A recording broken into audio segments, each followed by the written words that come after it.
إن الحمد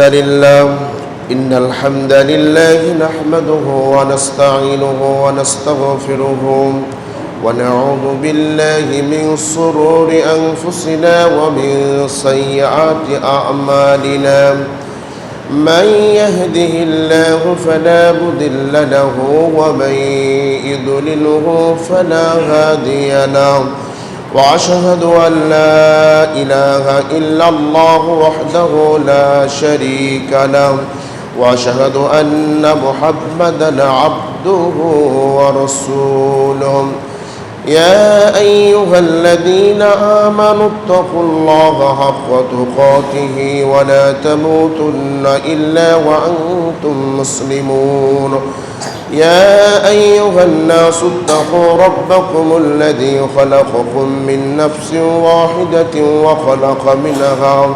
وخلق منها زوجها وبث منهما رجالا كثيرا ونساء واتقوا الله الذي تساءلون به والأرحام إن الله كان عليكم رقيبا يا أيها الذين آمنوا اتقوا الله وقولوا قولا سديدا يصلح لكم أعمالكم ويغفر لكم ذنوبكم ومن يطع الله ورسوله فقد فاز فوزا عظيما أما بعد فأعوذ بالله من الشيطان الرجيم بسم الله الرحمن الرحيم يا أيها الذين آمنوا إذا قمتم إلى الصلاة فاغسلوا وجوهكم وأيديكم إلى المرافق وامسحوا برؤوسكم وأرجلكم إلى الكعبين إلى آخر الآية. عن عثمان رضي الله تعالى عنه قال رسول الله صلى الله عليه وسلم من توجأ فأحسن الوضوء خرجت خطاياه من جسده حتى تخرج من تحت أظفاره রাওয়াহু মুসলিম। যাবতীয় প্রশংসা, যাবতীয় গুণগান একমাত্র আল্লাহ সুবহানাহু ওয়া তাআলার জন্য, যার অশেষ মেহেরবানিতে আমরা যথাসময়ে পবিত্র মসজিদে উপস্থিত হতে পেরেছি। যে মহান আল্লাহ সুবহানাহু ওয়া তাআলা আমাদের সুযোগ দান করলেন, সে মহান আল্লাহর দরবারে শুকরিয়া জ্ঞাপন করছি, বলছি আলহামদুলিল্লাহ। রাসূলের প্রতি দুরূদ ও সালাম বর্ষিত হোক, আমরা বলছি আল্লাহুম্মা সাল্লি আলাইহি আল্লাহুম্মা বারিক আলাইহি। সম্মানিত উপস্থিতি, আজকের সংক্ষিপ্ত সময়ের আলোচনার বিষয় হচ্ছে সালাতের গুরুত্ব, চতুর্থ পর্ব। আজকের বিষয় হচ্ছে ওযুর ফজিলত। এ সম্পর্কে এক গুরুত্বপূর্ণ সংক্ষিপ্ত আলোচনা পেশ করার চেষ্টা করব ইনশাআল্লাহুল আজিজ। ওমা তাওফিকি ইল্লা বিল্লাহ আলাইহি তাওয়াক্কালতু ওয়া ইলাইহি উনীব। সম্মানিত উপস্থিতি, সালাত বা নামাজ কবুল হওয়ার যতগুলো শর্ত রয়েছে, তার মধ্যে অন্যতম শর্ত হলো উজু সঠিকভাবে করা। উজু সঠিক না হলে, উজু যদি ঠিক না হয়, তাহলে আপনার সালাত আল্লাহর দরবারে কবুল মঞ্জুর হবে না। আল্লাহ সুবহানাহু ওয়া তাআলা পবিত্র কোরআনুল কারীমের মধ্যে বলেন, ইন্নাল্লাহা ইউহিব্বুত তাওয়াবিনা ওয়া ইউহিব্বুল মুতাতাহহিরিন। নিশ্চয়ই আল্লাহ সুবহানাহু ওয়া তাআলা তওবাকারীদেরকে এবং পবিত্রতা অর্জনকারীদেরকে পছন্দ করেন। আল্লাহর পছন্দনীয় বান্দাকে ভুল করার পরে, অন্যায় করার পরে, পাপ করার পরে যে ব্যক্তি আল্লাহর কাছে তওবা করে ফিরে আসে, যে ব্যক্তি ভুল স্বীকার করে আল্লাহর কাছে ফিরে আসে, ওই ব্যক্তি হচ্ছে আল্লাহর কাছে পছন্দনীয় বান্দা। 2 নম্বর হলো যে ব্যক্তি অপবিত্রতা থেকে পবিত্রতা অর্জন করে, ওই ব্যক্তি হলো আল্লাহর কাছে পছন্দনীয় বান্দা। সম্মানিত উপস্থিতি, রাসূল সাল্লাল্লাহু আলাইহি ওয়াসাল্লাম বলছেন, লাউ আখতাতুম হাত্তা তাবলুগা খতায়াকুমুস সামা। ওহে পৃথিবীর মানুষ, তোমরা যদি পাপ করতে করতে তোমাদের পাপের সীমানা আকাশ পর্যন্ত পৌঁছে যায়, পৃথিবী থেকে আকাশের দূরত্ব যত, পাপ যদি এত বড় হয়, এত বড় পাপ হওয়ার পরও যদি তোমরা আল্লাহর কাছে ক্ষমা চাইতে পারো, আল্লাহর কাছে মাফ চাইতে পারো, এত বিশাল পাপকে আল্লাহ সুবহানাহু ওয়া তাআলা ক্ষমা করে দিবেন। সম্মানিত উপস্থিতি, যারা আল্লাহর কাছে ক্ষমা চাই, তওবা করে, যারা আল্লাহর কাছে মাফ চাই, একমাত্র আল্লাহ সুবহানাহু ওয়া তাআলা তাদেরকেই পছন্দ করেন। সম্মানিত উপস্থিতি, রাসূল সাল্লাল্লাহু আলাইহি ওয়াসাল্লাম বলেন, আত-তুহুর শাতরুল ঈমান, পবিত্রতা হচ্ছে ঈমানের অর্ধেক। পবিত্রতা অর্জন করতে পারলে মানুষ ঈমানের অর্ধেক লাভ করবে।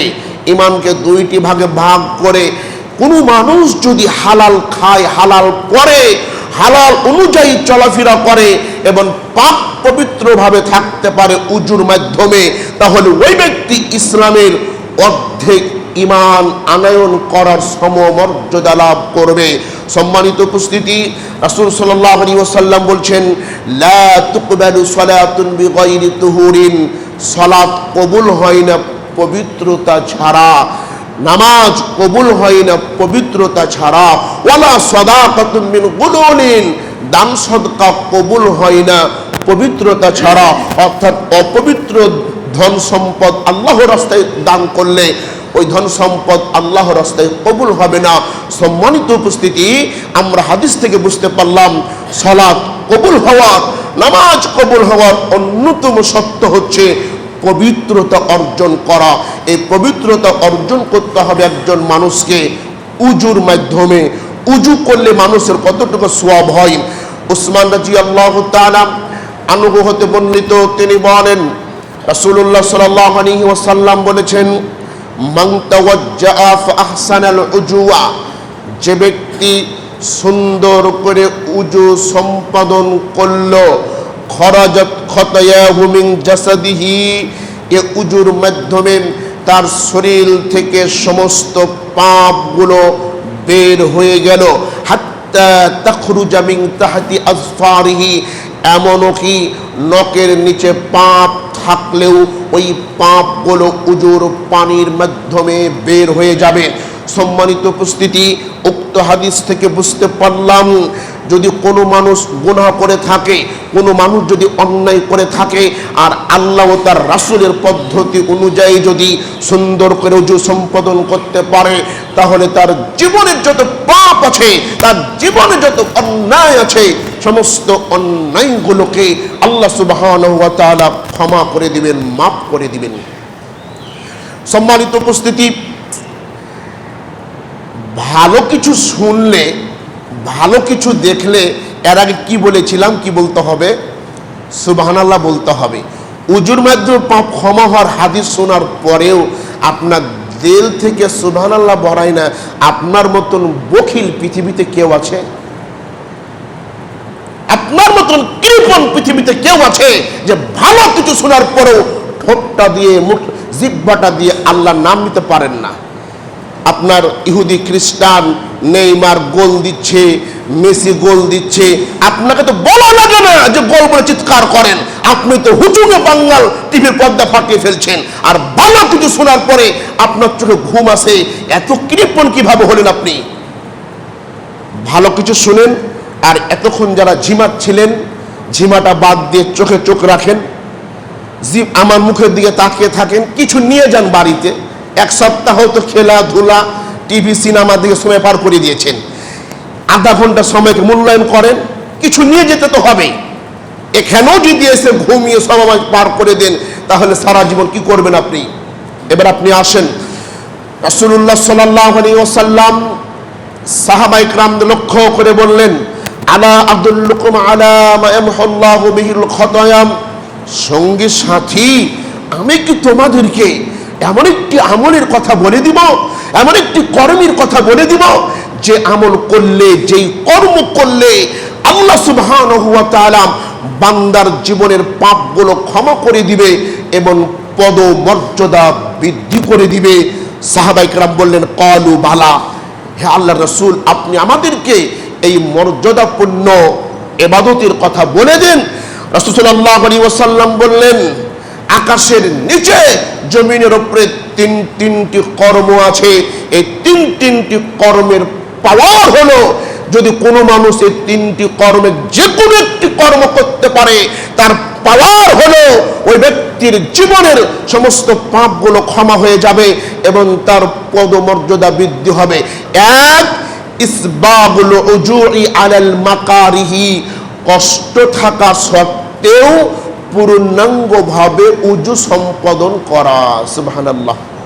কোনো মানুষ যদি কষ্ট থাকা সত্ত্বেও পরিপূর্ণভাবে উজু করতে পারে, তাহলে তার দুইটা লাভ।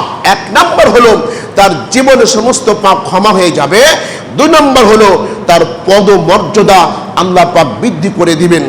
শীত, এত শীত, কনকনে শীত, বাড়ি থেকে ঘরের বাইরে বের হওয়া যাচ্ছে না, এত শীত, এত কনকনে শীত, পানিগুলো একেবারে ঠান্ডা বরফের মতো হয়ে গেছে, আইসক্রিমের মতো হয়ে গেছে।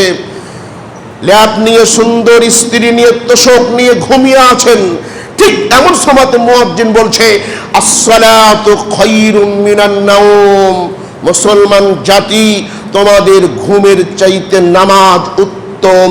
যে ব্যক্তি এই বাক্যটা শুনে, এই কথা শোনার সাথে সাথে সুন্দর স্ত্রীকে রেখে দিয়ে, সুন্দর বিছানাকে রেখে দিয়ে, সাত ঠান্ডাকে উপেক্ষা করে এই কনকনে শীতের মধ্যে যে ব্যক্তি সুন্দর করে পরিপূর্ণভাবে উজু সম্পাদন করতে পারবে, আল্লাহ রাসূলের বাণী অনুযায়ী বোঝা যায় ও ব্যক্তির জীবনের সমস্ত পাপগুলো ক্ষমা হয়ে যাবে এবং পদমর্যাদা বৃদ্ধি হবে। সুবহানাল্লাহ।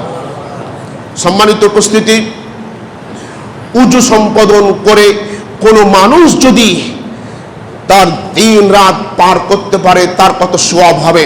আজকে শুধু উজুর সওয়াবের কথা বলছি। আগামী সপ্তাহে আলোচনা হলো উজুর বিবরণ এবং উজু ভঙ্গের কারণগুলো কি কি এবং কি কি কারণে উজু ভাঙে না, সে কথাগুলো সামনের সপ্তাহে আলোচনা হবে। আর আজকে শুধু উজুর ফজিলতগুলো বর্ণনা করা হবে। সম্মানিত উপস্থিতি, রাসূল সাল্লাল্লাহু আলাইহি ওয়াসাল্লাম বলেন, ইয়াকিদুশ শাইতানু আলা কাফিয়াতি, মানুষ যখন ঘুমিয়ে যায়, মানুষ যখন নিদ্রা হয়ে যায়, তখন শয়তান তার মাথার পিছনে তিনটা গিট মারে। গিট মানে গিরা মারে, তিনটা গিরা দেয়। ইয়াদরিবু কুল্লা উকদাতিন, প্রত্যেকটা গিরার উপরে আঘাত করে মোহর লাগিয়ে সে বলে, আলাইকা লাইলুন তাবিলুন, রাত অনেক লম্বা, নিশ্চিন্তে ঘুমিয়ে থাকো, অনেক রাত লম্বা, নিশ্চিন্তে ঘুমিয়ে থাকো। আলমে বলছে, ফাইনিস্তাইকাযা, যে ব্যক্তি রাত্রে জাগ্রত হলো এবং আল্লাহর নাম স্মরণ করলো, ইনহাল্লাত উকদাতুন, ওই ব্যক্তি শয়তানের গিরা থেকে একটি গিরা খুলতে পারলো। সুবহানাল্লাহ। আপনি যখন রাত্রে উঠলেন, আল্লাহর নাম স্মরণ করলেন, কি বলবেন? আলহামদুলিল্লাহিল্লাযী আহইয়ানা বা'দা মা আমাতানা ওয়া ইলাইহিন নুশুর, সমস্ত প্রশংসা ওই আল্লাহর জন্য যিনি আমাদেরকে মৃত্যুর পরে পুনরায় জীবিত করেছেন, ওয়া ইলাইহিন নুশুর, এবং তার ওই দিকে প্রত্যাবর্তন হবে। যে ব্যক্তি এই দোয়াটা বলে আল্লাহর নাম স্মরণ করলো, ওই ব্যক্তির একটি গিরা খুলতে পারলো। দুই নম্বর, ফাইন তাওয়াজ্জা, তারপরে যে ব্যক্তি উজু করলো, ইনহাল্লাত উকদাতুন, শয়তানের দেওয়া দ্বিতীয় গিরাটি খুলতে পারলো। ফাইন সাল্লাহ, যদি সে ব্যক্তি নামাজ আদায় করে, তাহলে শয়তানের দেওয়া তৃতীয় নাম্বার যে গিরা ছিল, ওই গিটটি খুলতে পারলো। ফাসবাহা তাইয়িবান নাফস, ওই ব্যক্তি যখন সকাল করবে আনন্দ চিত্তে, উৎফুল্ল মন নিয়ে, সুন্দর মন নিয়ে, পবিত্র মন নিয়ে সকাল করতে পারবে। আর যদি কোনো মানুষ রাত্রে ঘুমিয়ে যায়, শয়তানের যে 3টি গিট দিয়েছিল, গিরা মেরেছিল, এই 3টি গিরা যদি খোলার কোনো প্রয়োজন মনে না করে, উজু না করে, আল্লাহর নাম স্মরণ না করে, নামাজ আদায় না করে, আল্লাহ নবী বলছেন ওই ব্যক্তি সকাল করে একেবারে খবিশ মন নিয়ে, একেবারে অলসত মন নিয়ে এবং অলসতা ভাব নিয়ে। দেখবেন যারা সকাল 8টা-9টার সময় ঘুম থেকে উঠে তাদের জিজ্ঞাসা করে দেখবেন তাদের সকালটা কেমন যায়, তারা বলবে শরীরটা ম্যাচ ম্যাচ ম্যাচ করছে, ভাল লাগে না, অসল অসল মনে হচ্ছে। বাস্তব, এর বাস্তবতার সাথে মিল আছে। আপনারা এই মনে করেন যে 8টা-9টায় যারা উঠে ও সারা দিনটাই অলসতা যায়, তার সারা দিনটাই খারাপ যায়। কিন্তু কোনো মানুষ যদি ফজরে নামাজ আদায় করতে পারে, উজু করে ফজর নামাজ আদায় করতে পারে, মনটা উৎফুল্ল থাকে, আনন্দ চিত্ত থাকে, মনটা পবিত্র থাকে। যে সমস্ত ব্যক্তিরা রাত অনেক লম্বা মনে করে ঘুমায়, শয়তান বলে ঘুমা ঘুমা, এখন অনেক রাত রয়েছে। এই ঘুমাতে ঘুমাতে যখন ফজরের রক্ত শেষ হয়ে যায়, তখন শয়তান তার 2 কানে প্রসাব করে দিয়ে চলে যাবে, থাকতো বের কার। শয়তান কি করে? 2 কানে প্রসাব করে দেয়। দেখবেন যারা ফজরের নামাজ পড়ে না, সকালে উঠে তার 2 চোখ আর এই 2 গালের কষা দেখলে মনে হয় যে শয়তান ঠিকই প্রসাব করেছে। দেখে মনে হয় না? এখান থেকে লাল পরে একবার এ পর্যন্ত থাকে, দেখলে মনে হয় যে শয়তান তার সাথে রাত্রি যাপন করেছে। ওর চরিত্র দেখে, ওর চেহারা দেখে মনে হয় একটা পুরা শয়তান। মুসলমানের ঘরে জন্ম নিয়ে আজান দেওয়া হয়, নামাজ পড়া হয়, আরে মুসলমান ঘুমিয়ে থাকো, ঘুমিয়ে থাকবা, কারণ শয়তান যে কানে প্রসাব করে দিয়েছে। এখন যে গন্ধ, এ গন্ধ কোনোদিন যাবে? আরে রাত 9টার সময় উঠে বডি স্প্রে মেরে শ্যাম্পু মেখে রাস্তা দিয়ে চলে, মনে করে যে আমার শয়তানের গন্ধ চলে। জি না, ওই গন্ধ কখনো যাবে না যতক্ষণ পর্যন্ত নামাজ না পড়বেন। নামাজ পড়তে হবে না, নামাজটা পড়তে হবে। নামাজ কেন পড়েন না আপনারা? আজকে ফজরে আলহামদুলিল্লাহ আমার 1 কাতার মুসল্লি হয়েছে, ভালো লাগছে। হয়তো পরিবর্তন আসবে। কমিটির কাছে আমার আবেদন, মসজিদে মুসল্লি কিভাবে বৃদ্ধি করা যায় সেই বিষয়টা লক্ষ্য করুন। দাওয়াতি কাজে নামতে হবে। ফজরের নামাজের সময় আমার মসজিদের শুনেছি 21 জন কমিটি আছে। 21 জন কমিটি যদি কোনো বেনামাজির বাড়িতে গিয়ে দাওয়াত দেয়, আমার বিশ্বাস ও আর নামাজ ছাড়বে না। যে এত দামি দামি গ্রামের মানুষ আমার বাড়িতে এসেছে নামাজের দাওয়াত নিয়ে, ওকে নামাজ ছাড়ে? ও আর নামাজ ছাড়বে না। এই দাওয়াতি কাজ নিয়ে আমাদের সকল কমিটি বৃন্দদেরকে আগিয়ে আসতে হবে। আল্লাহ পাক কবুল করুন, সকলে বলছে আল্লাহুম্মা আমিন। সম্মানিত উপস্থিতি, রাসূল সাল্লাল্লাহু আলাইহি ওয়াসাল্লাম বলেন, মান বাতা তাহিরান, যে ব্যক্তি উজু করে রাত্রে নিদ্রা গেল, উজু করে ঘুমালো, উজু করে যে ব্যক্তি ঘুমিয়ে যাবে, তা আর এবং যখন ঘুম ভেঙে যাবে, উজু করে ঘুমাতে গেল এবং যখন ঘুম ভেঙে গেল তখন যদি বলে, কি বলে? লা ইলাহা ইল্লাল্লাহু ওয়াহদাহু লা শারীকা লাহু লাহুল মুলকু ওয়া লাহুল হামদু ওয়া হুয়া আলা কুল্লি শাইইন কাদির ওয়া সুবহানাল্লাহি ওয়াল হামদুলিল্লাহি ওয়া লা ইলাহা ইল্লাল্লাহু ওয়া লা হাওলা ওয়া লা কুওয়াতা ইল্লা বিল্লাহ। যদি এই দোয়াটা বলে আল্লাহর কাছে মাপ চায়, আল্লাহর কাছে ক্ষমা চায় এবং যে কোনো বিষয়ে দোয়া করে, ও যা দোয়া করবে তাই কবুল হয়ে যাবে। এখনো ঠোঁটটা নড়ল না? হ্যাঁ, সুবহানাল্লাহ বলতে মন চাইলো না? হ্যাঁ, কালেমাটা বলার পরে যদি কোনো মানুষ আল্লাহর কাছে দোয়া করে, তাহলে তার যে দোয়া করবে দোয়া কবুল হয়ে যাবে। এত কিনে ঠোঁট ভারী হয়ে গেল, জিহ্বা কেন নড়ে না? ভালো কিছু শোনার পরে জিহ্বা নড়তে চায় না। খারাপ কিছু দেখলে কি রে সুমা হাসি, কি রে ভাই হাসি দেখলে মনে হয় যে কি যেন পেয়ে গেছে, জান্নাত জাহান্নাম সব পেয়ে গেছে। খারাপ কিছু দেখলে এত খুশি।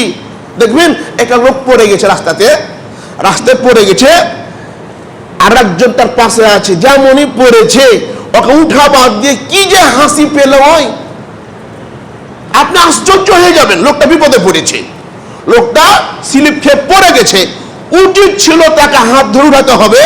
তো বাঙালি আজ হাসে, কি করে? ও পেট খুলে হাসে। বাঙালি বুঝে না কোন জায়গায় হাসতে হয় আর কোন জায়গায় কাঁদতে হয় আর কোন জায়গায় সুবহানাল্লাহ বলতে হয়। আশ্চর্য।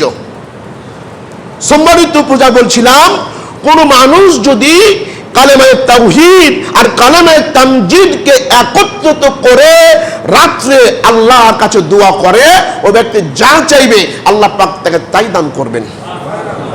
তারপরে কি বলছে, ফাইন তাওয়াজ্জাহ, এরপর যদি উজু করে, ওটা কিন্তু উজু বাদেই, কথা বুঝতে পেরেছেন কি হাদিসটা? মানে উজু করে ঘুমিয়ে গেছেন, ঘুমিয়ে যাওয়ার পর যখন রাত ঘুম ভেঙে গেল তখন আপনি দোয়াটা বললেন, এ বলার পরে আপনি হাত তুলে দোয়া করলেন বা এমনি এমনি দোয়া করলেন, যা বললেন তাই পাবেন। এরপরে সে বলছে ফাইন তাওয়াজ্জাহ, যদি সে উজু করে, ফাসাল্লা, যদি 2 রাকাত নামাজ আদায় করে, যে নামাজ আদায় করবে ও নামাজ কবুল করা হবে। সুবহানাল্লাহ। সংসারে বরকত নেই, মেয়ের বিবাহ হচ্ছে না, চাকরি বাকরিতে কোনো ভালো লাগছে না, ব্যবস্থা উন্নত নেই, পৃথিবীর মানুষের কাছে দারিদ্র্যের কথা বলিয়েন না, আমার খুব কষ্ট, আমার আর চলে না, হায় আর খাই খাই বলিয়েন না। কষ্টের মধ্যে আছেন, রাত্রে উঠে উজু করে আল্লাহকে বলেন, যা বলবেন আল্লাহ তাই কবুল করবে। আমাদের পদ্ধতি ভুল। আমরা বিপদে পড়লে কোন নেতার পা ধরলে, কোন নেতার কাছে গেলে, কার কাছে গেলে হবে, এই চিন্তা করি না। রে ভাই, আপনি আল্লাহকে বলেন, যেই জায়গাতে আপনার প্রয়োজন ওই প্রয়োজন আল্লাহ বের করে দিবে। কিন্তু আমাদের বিশ্বাস হচ্ছে একেবারে ভাটা পড়েছে, বিশ্বাস আমাদের সঠিক না। এবার আপনি আসেন, রাসূল সাল্লাল্লাহু আলাইহি ওয়াসাল্লাম বলছেন, মান বাতা তাহিরান, যে ব্যক্তি উজু করে ঘুমালো, ওই ব্যক্তির সাথে একজন ফেরেশতা জাগ্রত করে, একজন ফেরেশতা তার সাথে থাকে। কোন পর্যন্ত? যতক্ষণ পর্যন্ত তার ঘুম না ভাঙে। সুবহানাল্লাহ বলেন। কোন মানুষ যদি উজু করে ঘুমায়, ঘুমানোর সময় ওই ব্যক্তির সাথে একজন ফেরেশতা রাত্রি জাগরণ করে। কোন পর্যন্ত? যে পর্যন্ত ব্যক্তি ঘুম না ভাঙে। যখন ঘুমিয়ে যায় তখন এই ফেরেশতা আল্লাহকে বলে, আল্লাহুম্মা গফিরলি আবদিকা, হে আল্লাহ, আমি এই বান্দার জন্য ক্ষমা প্রার্থনা করছি, আমি সাক্ষ্য দিচ্ছি এই বান্দা আজকে উজু করে রাত্রে ঘুমিয়েছিল, আমি সাক্ষ্য দিচ্ছি এ ব্যক্তি আজকে পবিত্র হয়ে ঘুমিয়েছিল, আল্লাহ তুমি তাকে ক্ষমা করে দাও। যখন ফেরেশতা দোয়া করে আল্লাহ তখন তার দোয়া কবুল করে নেন। ভদ্র সমাজ জুতা পায়েই থাকে, জুতা খোলারও সময় হয় না, ওভাবে ঘুমিয়ে যায়। পা হাত ধোয়া তো দূরের কথা, উজু করা তো দূরের কথা, ও এমন ভাবে ঘুমায় যে মনে হয় যে পশু পাখিও এমন ভাবে ঘুমায় না। উজু করবে কিভাবে? জি, উজু কি করবে? উজু তো বুঝেই না কি করবে। ওই এমন ভাবে ঘুমিয়েছে অফিসারের মতো হয়ে, জমিদারের মতো হয়ে, ওর 2 পায়ে জুতা এখনো লেগে আছে, এখনো মনে হয় প্যান্ট শার্ট লেগে আছে, পোশাক পরে এসে ওভাবে ঘুমিয়ে গেল, সে নিজেকে চিন্তা করলো না যে উজু করে ঘুমাতে হবে। এখানে আমরা যারা আছি, আমি সহ, আজ রাত্রে কয়জন ব্যক্তি উজু করে ঘুমিয়েছেন? কয়জন ব্যক্তি আছেন উজু করে ঘুমিয়েছেন?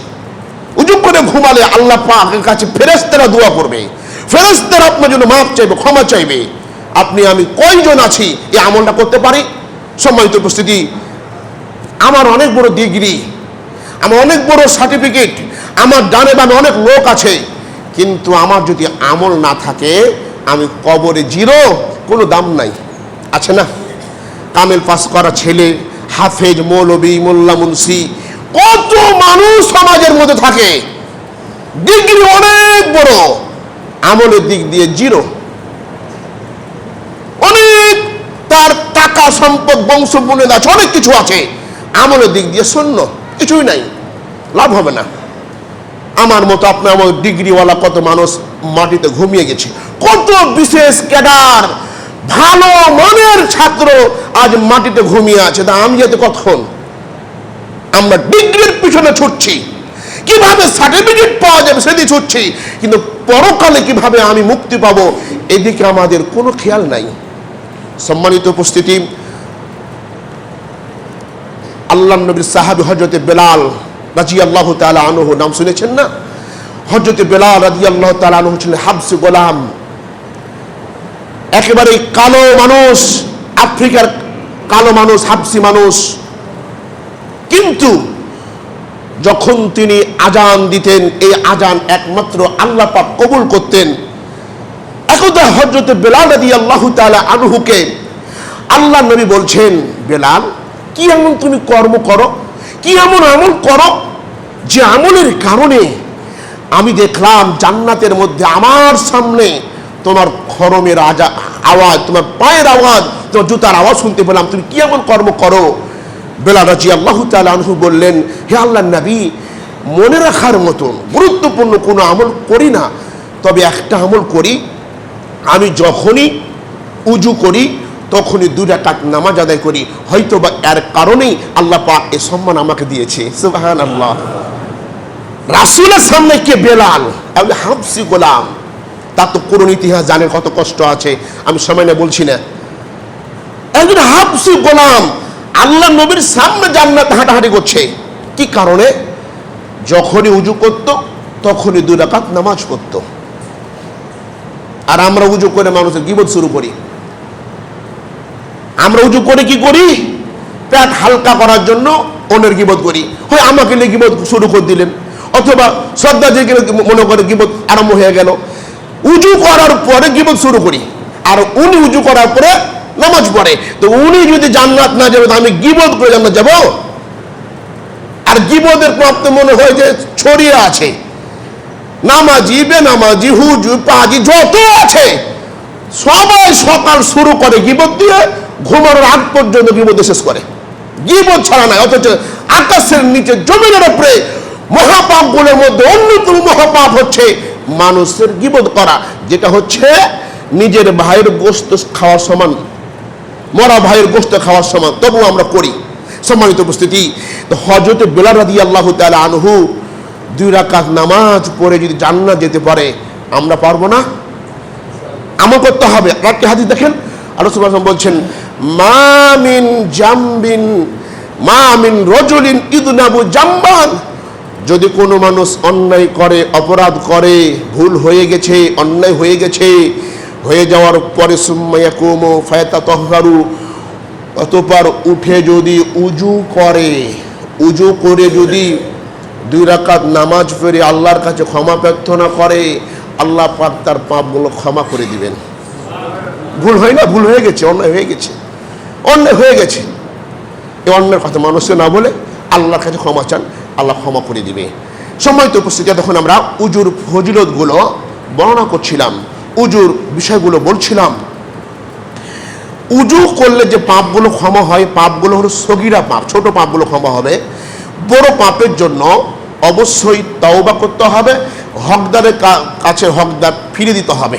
কারোর জমি মেরে খেয়েছেন, আত্মসাৎ করেছেন, ঘুষ খেয়েছেন, বা কারো নামে গীবত করেছেন, এই বড় বড় মহাপাপগুলো বান্দার হকের সাথে জড়িত হলে বান্দার হক ফিরিয়ে দিয়ে আল্লাহর কাছে ক্ষমা চাইতে হবে। বড় পাপগুলোর জন্য আল্লাহর কাছে খালেস নিয়ে তওবা করতে হবে। আর যে সমস্ত পাপগুলো উজুর মাধ্যমে মাফ হবে, সেগুলোর ছোট পাপ, সগীরা গুনাহ। সম্মানিত উপস্থিতি, আল্লাহ আপনাকে আমার কবুল করুক, সকলে বলছি আল্লাহুম্মা আমিন। আজ হচ্ছে 10 মুহররম। কিসে মুহররম? 10 মুহররম। 10 মুহররম হচ্ছে ফিরাউনের কাছ থেকে মুসা আলাইহিস সালাম এই 10 মুহররমে নাজাত পেয়েছিলেন, মুক্তি পেয়েছিলেন, যার কারণে মুসা আলাইহিস সালাম মুক্তি পাওয়ার জন্য খুশিতে আল্লাহর শুকরিয়া জ্ঞাপন করার জন্য 10 মুহররমে রোজা পালন করতেন। সম্মানিত উপস্থিতি, আল্লাহর নবী এই বিষয়টি দেখেছিলেন, তখন বললেন যে আমরাই হচ্ছে মুসার সবচেয়ে কাছের, এজন্য আমরা ইহুদিদের অবশ্যই আমরা বিখলাপ করব, তাদের বিরোধিতা করব। এজন্য আমরা আগামী বছর 9 ও 10 9 মুহররম ও 10 মুহররম সিয়াম রাখবো। এই জন্য সম্মানিত উপস্থিতি, প্রতি বছর যখন 9 ও 10 মুহররম আসে, তখন 2টি রোজা পালন করতে হয়। এই রোজা পালন করলে কি হয়? পূর্বের 1 বছরের পাপগুলো আল্লাহ সুবহানাহু ওয়া তাআলা ক্ষমা করে দেন। সুবহানাল্লাহ। 10 মুহররমে রোজা রাখলে কি হয়? পূর্বের 1 বছরের পাপগুলোকে ক্ষমা করে দেন।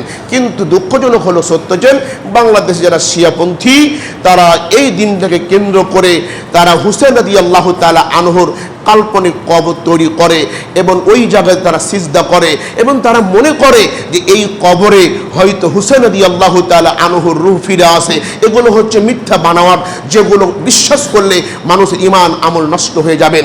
সম্মানিত উপস্থিতি, 10 মুহররমকে কেন্দ্র করে সমাজের মানুষ যারা শিয়াপন্থী, যারা হুসাইন রাদিয়াল্লাহু তাআলা আনহুকে নিজেরা হত্যা করে আজকে তারা নিজেরাই মাতাম করে, এই আঙ্গুলের মধ্যে কিছু অস্ত্র লাগিয়ে তারা এই দিকে আর ডান দিকে বাম দিকে আঘাত করে আর শরীর থেকে রক্তগুলো বের করে আর হাই হুসাইন করে, যেগুলো একেবারে হারাম। এগুলো থেকে আপনাকে আমাকে বেঁচে থাকতে হবে। আল্লাহ পাক কবুল করুক। সকলে বলছি আল্লাহুম্মা আমিন। আল্লাহ আমাদের সকলকে আজকে আলোচনা বুঝে আমল করার শক্তি দান করুক। সকলে বলছি আল্লাহুম্মা আমিন। আগামী সপ্তাহের আলোচনার বিষয় কেউ মিস করবেন না, উজুর পদ্ধতি এবং উজু ভঙ্গের কারণ সমূহ এবং কি কি কাজ